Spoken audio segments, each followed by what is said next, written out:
Hi guys, James at Rampant Lion Reviews again for you today with another beer review. For this one, we are going to head down to Romania once again for the first time in what feels like a good little while. This is only my second Romanian craft beer review that I'm doing for you here on the channel, but it just so happens that I've ended up with quite a few Romanian beers at the moment, so we're going to be filming these and releasing them on the channel over the next couple of weeks, and I'm really looking forward to these. I bought a few of them myself through Beer Dome in the Netherlands, but I ended up with a good few of them as well from my friend Mia, who brought them up to Sweden from Bucharest. He bought a couple of things for me at the Beer Institute there, which was really cool of him. So yeah, looking forward to trying some of these Romanian beers over the next little while. It'll be cool to get some of these on the channel as well, because it's not possible to get all that many things from Romania if you're not in the country itself. But yeah, fingers crossed we're in for some very good beers, and I hope that you guys enjoy this kind of Romanian mini-series that we're going to do over the next little while. But yeah, to kick off this, if you like, I thought we would return to a brewery that is featured on the channel before, and I enjoyed the last beer that I had from these guys. This one is a little bit more unusual, so fingers crossed it's another good one, and I hope that you guys enjoy my take on this beer as well. So yeah, for this one then, we are going to go to a little place called Jilava, which is to the south of Bucharest, the capital city, and we're going to have a look at my second beer from Hooligans. So this particular beer is called Shout in the Dark.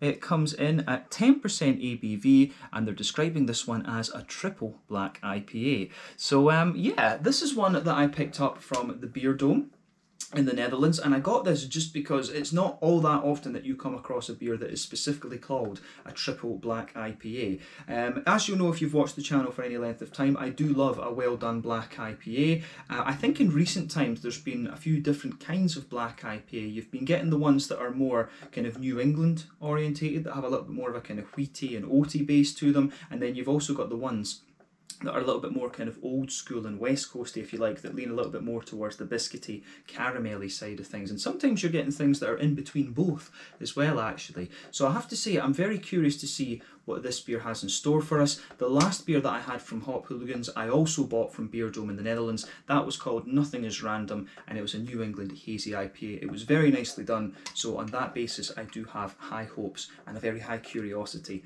about what we're going to get from this beer. But as I said earlier, very nice to return to Romania once again, and I hope that this turns out to be an interesting review. Let's crack on with this one then. So, as always with my reviews, I'll tell you a little bit about the brewery before we taste the beer. If you want to get straight to the tasting, just fast forward. All the usual links are in the video description below. That's the brewery website, the link to my other reviews that I've done from Hooligans before, and you will see another review added to that list at some point in the near future, because I do have an Imperial Stout to look at from these guys as well. But there's all the usual social media down there. If you want to see more reviews, do please consider subscribing to the channel. The whole channel, of course, has a geography-based tagging system, so you can go into the homepage and search for beer based on country, city, state, county, province, prefecture, whatever it is you happen to be interested in. Do check out the playlists of beers from different countries. There is one there for the Romanian beers that I've reviewed for you. I'm going to make that, since we're going to be reviewing a good few things from there over the next little while. But as always, please do get in touch and let me know some of the other beers and breweries that you guys would like to see me review. It's always great to hear from you guys that are watching the videos, and the support that you show the channel is hugely appreciated. So anyway, to tell you a little bit about Hooligans then, on to my brewery notes. So, Hooligans, as I've mentioned to you already, are based in Jilava, to the south of Bucharest in Romania. But the company have been active since 2016, and it was founded by Cristian Mihaidinu and Mircea Georgescu. And I do apologise in advance for any bad Romanian pronunciations. It's a language that I'm not overly familiar with. But the story of Hooligans began when Cristi and Mircea teamed up with Petre Ion, who founded Beer O'Clock. And this was one of the first craft beer bars in the whole of Romania. But about a year after the launch of the brewery, Petre died in a car accident in April of 2017. And after this, times proved to be quite hard for the company, but thankfully they managed to persevere and even grow a little bit after this. But they built a reputation for themselves early on by brewing a variety of different styles and doing a lot of collaborations. And in 2018, they started canning their beers, and so they became the first brewery in Romania to do so. And the following year, they then partnered up with Beretta, who are probably another quite, it's probably fair to say that Beretta and Hooligans are the two best known craft breweries in Romania, at least from what I've seen. But they teamed up with Beretta to organise Haze Fest, which was the first Romanian craft beer festival. But in September of 2020, they opened up their own tap room in Bucharest, and as of June 2021, when I'm filming this review for you, these guys have produced around 185 different kinds of beer according to Untappd. But they seem to do a variety of different styles. You get quite a few different kinds of IPA, black, West Coast and New England, and a few other things in there as well. They do imperial stouts, you know, you name it, these guys have probably had a go at brewing it, but most of the things I've seen on Beer Dome have been New England hazy IPAs. Actually, that was one of the reasons why I ended up buying this one and the imperial stout, because it seemed that those were a little bit more unusual from this brewery. But yeah, that's all I can really tell you about Hop Hooligans for the moment. Quite an interesting brewery, of course, and it is nice to see that Romanian beers are starting to get out there a little bit more, and long may it continue. You're getting some good quality beers down there for pretty damn good prices, actually, from the Western European perspective, I guess we could say. But yeah, if you want to learn more about these guys, you can check out the brewery website. You can follow them on Facebook and Instagram to keep up to date with all the latest goings on, and you can check out the Rate Beer, Untappd and Beer Advocate pages to learn a little bit more about all those different beers that they've done. But yeah, as I say, that is it for my history section in this video. Let's get on and have a little look at the beer itself. So, just to let you have a little look at the artwork on this one before we open it up. As you can see, it is pretty cool, I have to say. This is a 330 milliliter can. I'm actually not sure what I paid for this. I think it was maybe about €5, something like that. I honestly can't remember. I tend to remember the Systembolaget prices a little bit more than I do the web shop ones. I don't buy beers from web shops all that often. So yeah, but Beer Dome, of course, they've got an awesome selection of Russian, French, Romanian, Brazilian beers as well, and that was one of the main reasons why I made the order. But yeah, there you can see the Shout in the Dark. The guy is standing there. You've got all the ghosts or whatever flying around him as well. But yeah, triple black IPA, this one. It tells you on the back here about the hops and the grain bill and things like that, as you can see at this side, actually. So yeah, the malt base in this one is extra pale, chocolate wheat, wheat malt and Carafa 3 special. It's also got a little bit of maltodextrin and dextrose in it, so I'm guessing this one, it does have a little bit of the kind of West Coasty character to it, a little bit of the kind of more brown sugary sweetness, if you like, but it seems like it's going to have a little bit more of that kind of New England type smoothness, so this one might be one of these sort of hybrid black IPAs, I guess we could say. The yeast in this one is US-05, classic ale yeast that, and the hops are Columbus, Centennial and Simcoe. Simcoe can do some really interesting things in black IPAs. It can give you some really lovely, juicy, dark fruity characters as well. Centennial, I don't know if I've had in a black IPA, but Columbus is a kind of classic one. You know, that's got that big kind of spicy character. All of these hops, I think, come in at about 12-13% alpha acid, and all three are American, of course. But it says on the can here, the blissful sensation you've been feeling lately might seem like a blessing, but beware, it doesn't take well to neglect or rejection. In the empty air of your deep sleep, it will have its retribution, switching from comfort to terror, leaving you with only deafened screams shuffling around, sweeping at you with their cold flutters. A bright morning will arrive, but who's keeping time anymore? A shout in the dark from the triple black IPA.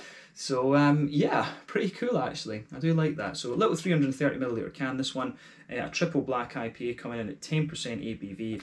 I think we should get this guy out and get on with the tasting then. I'm very, very curious, as I've said a few times in this video now, if I can get my nail under it and get the thing open. So there we go. Ooh, and it looks a little bit like an imperial stout when you open it up. Yeah, it certainly does look like an imperial stout. Look at that. That's crazy. That is absolutely mental. Yes. This is going to be strange, having a beer that looks like this and pours like this, and then it's going to be more hoppy. Yeah, we'll need to see. Let me just line this up again for the camera.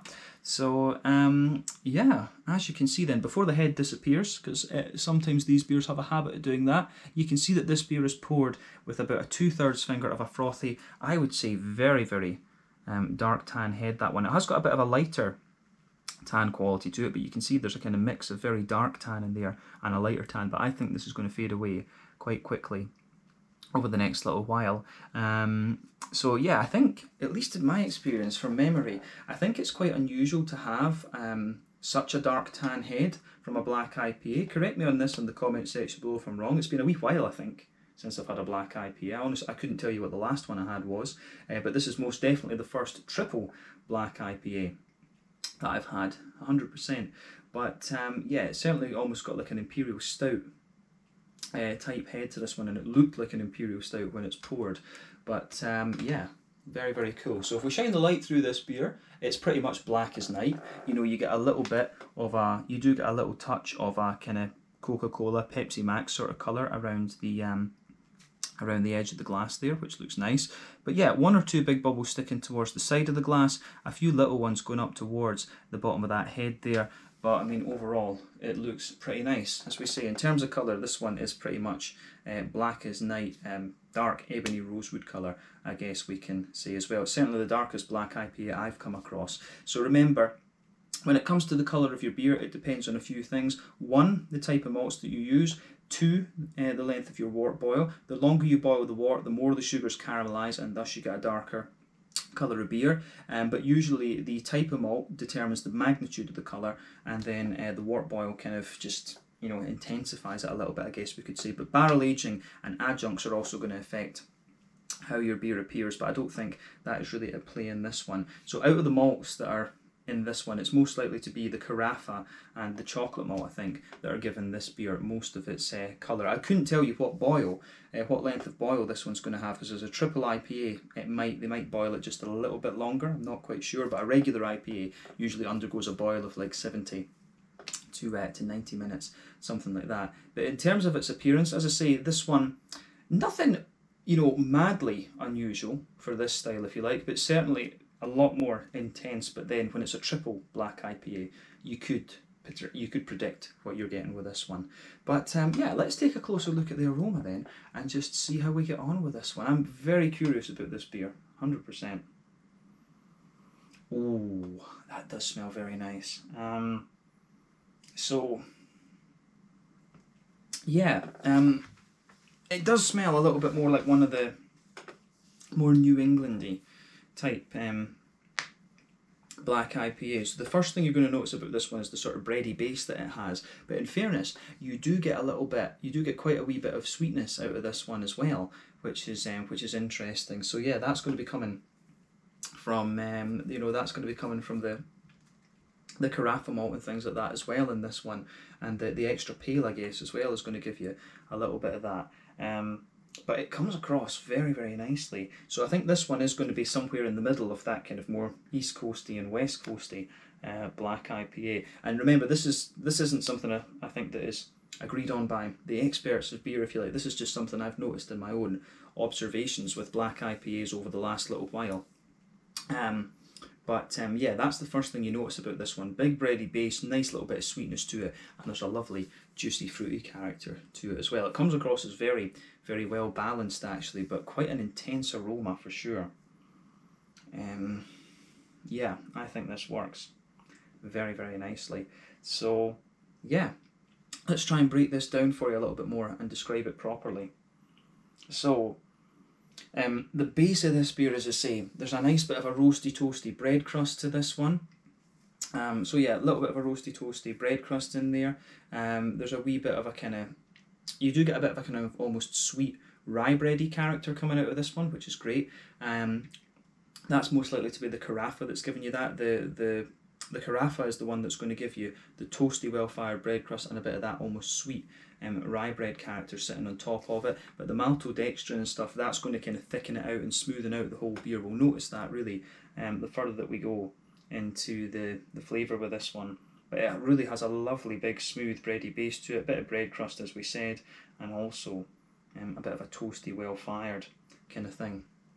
So yeah, some really, really interesting things going on with this beer. In the middle of the nose, you do get a bit of a sweet caramel coming out of it. There's a nice little bit of a roasty toasty brown sugary note to this beer as well, which I can certainly appreciate 100%.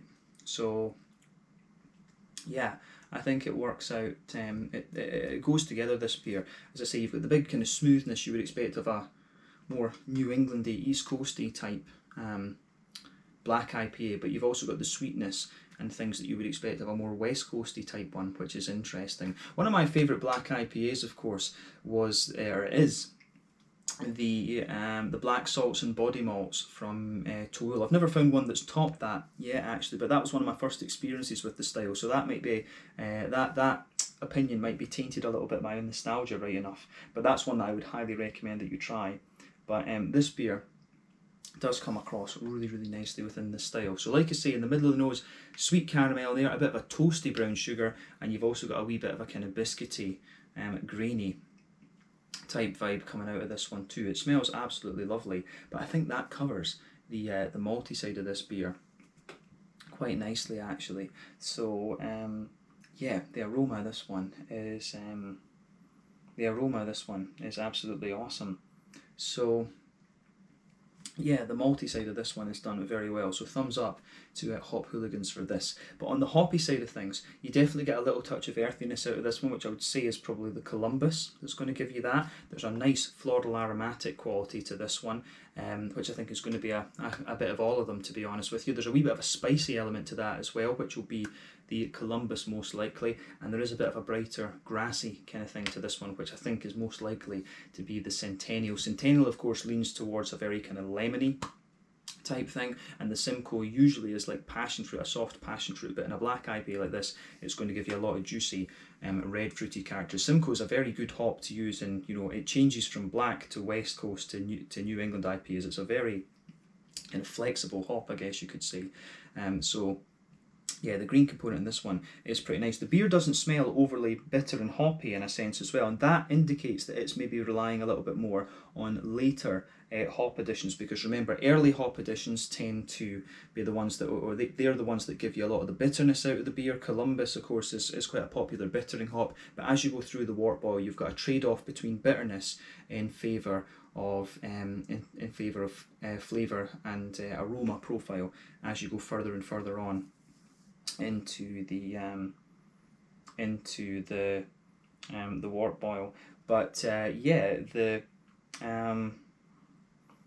aroma out of this one, it does indicate a little bit more late addition hops, I would say. But on the fruity side of things, it is kind of what you would expect a little bit. So there's a lovely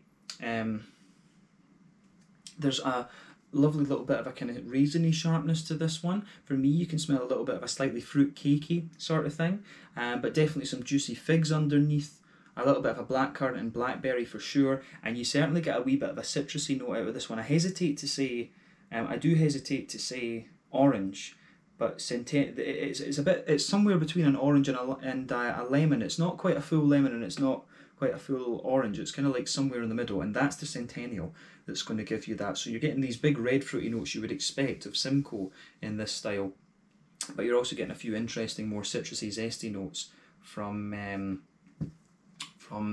Simcoe, from the Centennial in this as well, actually. So yeah, I think that covers the aroma quite succinctly in this beer, to be honest. So let's leave it at that for the aroma. As I always say though, take a little bit of time to enjoy that before you get stuck into the beer, but I think it is about time to have a go at this one. So this is the Shout in the Dark, a 10% triple black IPA, or black triple IPA, however you want to call it, from Hop Hooligans in Jilava down in Romania. The first in my Romanian mini-series of reviews that I'm going to do for you over the next little while. Let's get stuck into this one. Slanje, Skol, or as I believe they say in Romania, Norok. Let's get stuck in.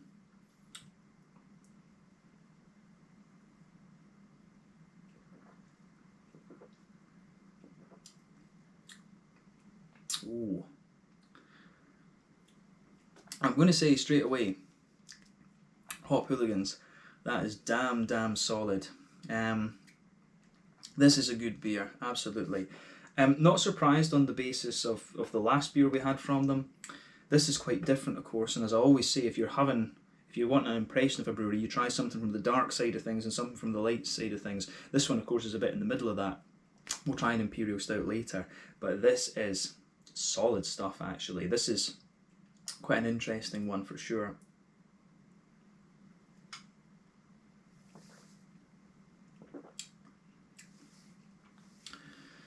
So yeah, first impression of this one. It's got the fruitiness And a bit of the sweetness you would expect of a West Coasty, and maybe a bit of the crispness as well that you would expect of a more West Coasty black IPA. But then as you go further into the aftertaste, it starts to show you a little bit more of the smoothness of a more New Englandy type black IPA. But I mean, overall, this beer is lovely. Actually, it is very, very nicely done. So yeah, it's interesting. I mean, I would have to try a few more triple IPAs, a few triple black IPAs to figure out, you know, is this a sort of viable style, if we can call it that. Black IPAs, of course, they disappeared for quite a while. I remember these beers first appearing in sort of 2014, 2015, and they were all the rage. And then the maybe a little bit before that, actually, probably about 2013, actually. But then later, of course, the New England IPAs came in, and then the West Coasters, the black IPAs, the red IPAs, and things like that disappeared. But it's only in more recent times that the black IPAs have been starting to come back, which I think is very welcome. Yeah, it'll be interesting to see whether, you know, more breweries try a black triple IPA. I'm not sure how I feel about triple IPAs. I'm always kind of like, right, is it maybe just going a little bit too far? It's a nice treat beer, if you like, but it's not something you're going to drink every day, I don't think. But yeah, I think in terms of just analysing this as a craft beer on its own, I think this is very nice. I think they've done a great job of this. So again, thumbs up to Hop Hooligans. I'll be curious to see if they do more of these and if more breweries try a black triple IPA. But yeah, let's try and break down the flavour for you a little bit then and see how we go with this.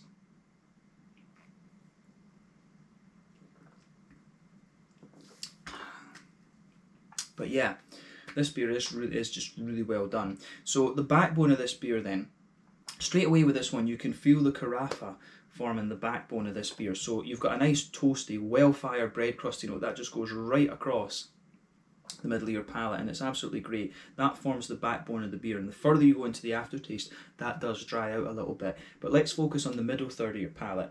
On top of that, you've got a nice smooth kind of brown bready element to it.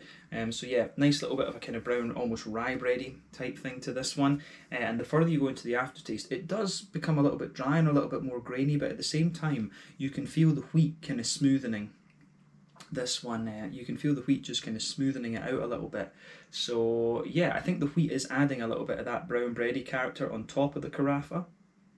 But yeah, I think it works really, really nicely in that sense as well. So yeah, toasty, well-fired bread crusty backbone, bit of a smooth bready note on top of it, and you can feel the wheat, the maltodextrin, and the dextrose sugar just kind of smoothing all of that out. So it's got a lovely smoothness to on the backbone, this beer. In a lot of ways, this beer is kind of quite straight shooting in a sense. It is what you would expect of a black IPA, but the flavour just comes across as a little bit more kind of intense and things like that.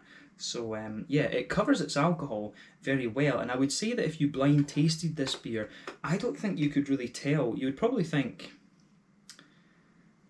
I don't know if blind tasting, I'm not sure if I would pick up that this was an imperial beer. I think this one covers its alcohol really, really well actually, but some of the flavours come across as a wee bit more intense, if you like. Some of the roasty, bread crusty elements of this beer come across as a wee bit more intense, I would say.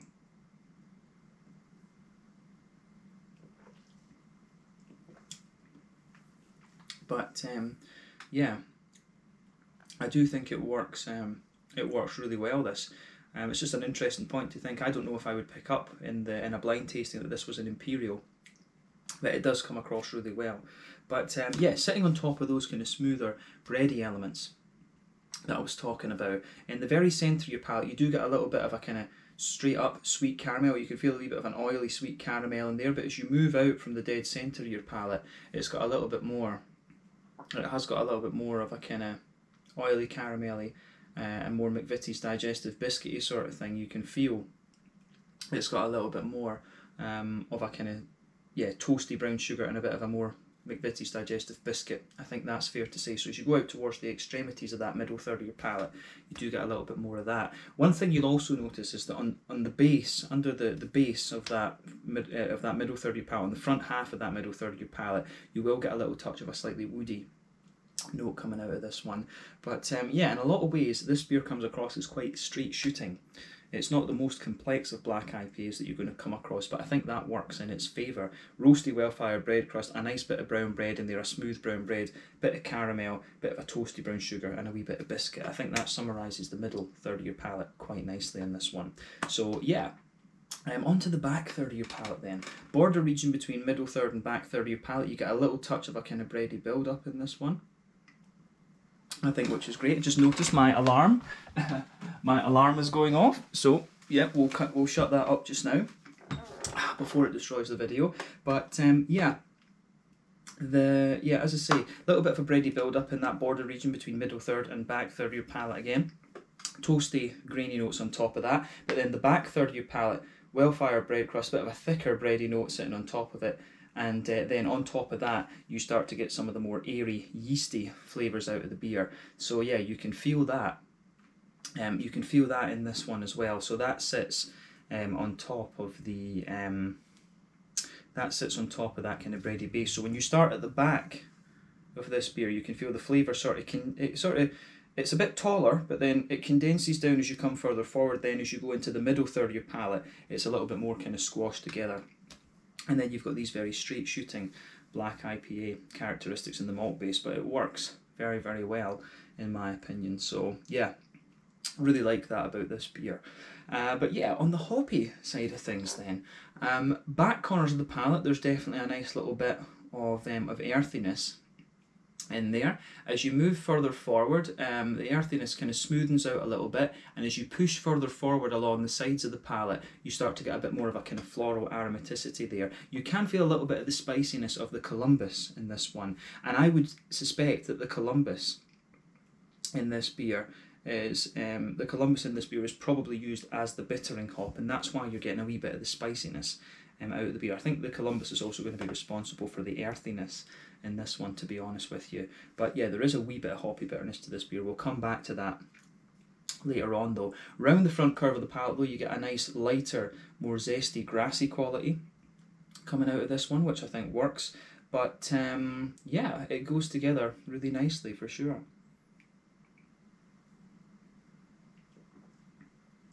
The green component in this beer is quite nice and does complement everything else, but you can feel the further you go into the aftertaste, the beer becomes a little touch more zesty and things. So I would definitely say that about this one for sure. But yeah, certainly gets a thumbs up from me.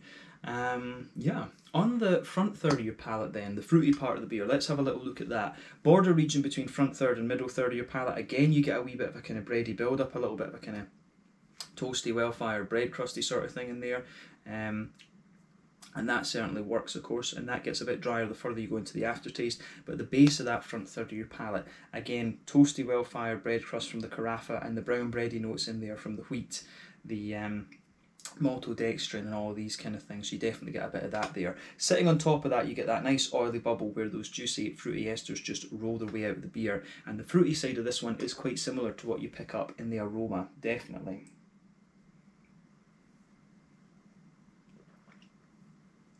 So when you take the beer in, it's got a little bit of a kind of sharper,